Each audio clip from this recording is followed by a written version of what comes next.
দেখেন তো, মেয়েটাকে চেনা যায়? খুব ছোটবেলায় মা হারিয়েছিল এই মেয়েটা। তারপর জীবনের সাথে যুদ্ধ করে করে বড় হয়েছে। ছোটবেলাটা নষ্টই হয়ে গেছে প্রায়।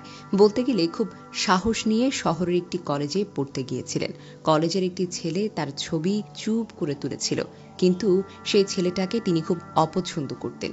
নিজের প্রতি ছেলেটার ভালোবাসা দেখে প্রায় ৬ মাস পর প্রথম কথা বলেছিলেন, কারণ ছেলেটি তার পেছনে পাগলের মতো ঘুরে বেড়াচ্ছিল। কিন্তু এই গ্রামের মেয়েটি বুঝতে পারছিল না ছেলেটা তার প্রতি কি দেখেছিল। গল্পটা রাজশাহীর ফারহানা বিথির। আস্তে আস্তে আমাদের বন্ধুত্ব হলো, আর বন্ধুত্ব থেকে ভালোবাসা। রাত বাইক খুব ভালোবাসতো। বাইকে নিয়ে আমাকে বিভিন্ন জায়গায় টুকটাক ঘুরিয়ে নিয়ে আসতো। এটা 2014 সালের কথা। 2016 সালে আমরা বিয়ে করার সিদ্ধান্ত নিই। দুই ফ্যামিলির কথাবার্তা হয়, আমাদের বিয়েটাও হয়ে যায়। সেখান থেকে আমার জীবন আরো এক নতুন অধ্যায় শুরু হলো। 18 বছর বয়সে বিয়ে হয়েছিল আমার, তাই সংসার জিনিসটা কি বুঝতে পারতাম না।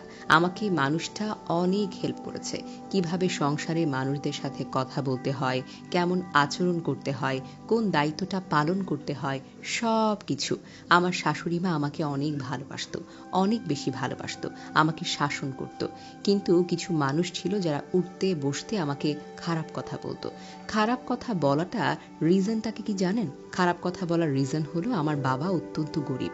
আজকাল তো টাকা পয়সা দেখে মানুষকে জাজ করা হয়। আমার আরো একটা নতুন জীবন শুরু হলো। আল্লাহ আমাকে একটা সুন্দর মেয়ে উপহার দিলেন, যে মেয়েটা আমাদের জীবনে বরকত নিয়ে এসেছে। আমার আব্বু আমার জীবনের অনেক বড় একজন শিক্ষক। তাকে যতবারই দেখি ততবার আমি সাহস পাই। আমার স্বামী বেকার ছিল। একটা সময় ফ্যামিলি আমাদের খরচ চালানো বন্ধ করে দিল। ফ্যামিলি আমাদেরকে দূরে সরিয়ে দিল। এদিকে আমি শখ করে টিকটক করতাম, আর টিকটকে দেখতাম অনেকেই আমাকে ভালোবাসছে, আমাদের ভিডিও দেখতে পছন্দ করে। সেখান থেকে আমাদের ভালোবাসা আর সাপোর্ট পাওয়াটা শুরু করলাম। একটা ইউটিউব চ্যানেল ওপেন করার জন্য কত মানুষের যে পিছে পিছে ঘুরেছি।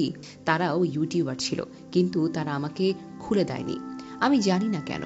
অবশেষে অন্য একজনের কাছ থেকে কোনোভাবে খুলে নিলাম। তারপর এমন দৌড়ানো শুরু করলাম যে এক দৌড়ে আমি আমার প্রথম সাফল্য অর্জন করে ফেলি। ইউটিউবে আমি 1 লাখ সাবস্ক্রাইবার পেয়ে যাই। এরই মধ্যে আল্লাহ আমার কাছে আরো একটা সাফল্য পাঠিয়েছে। তার নাম হলো লিমা। আমাকে একদম সন্তানের মতো করে আগলে রাখে। তাকে আমি সবকিছু বলতে পারি, মা, বোন, সবকিছু। কত কিছু হারিয়েছে জীবনে, বাট এত কিছু যে পেয়েছি, হারানো জিনিসগুলো আর মনে পড়ে না। যার কাছে সবসময় 5-6টা করে বাইক থাকতো, একটা সময় ছিল তার কাছে কোনো বাইকই ছিল না। তার স্ত্রী হয়ে তার ছোট্ট একটা আবদার পূরণ করেছিলাম। সে সবসময় আমার ছোট্ট ছোট্ট ইচ্ছেগুলোকে পূরণ করত, কিন্তু সে আমাকে সারপ্রাইজ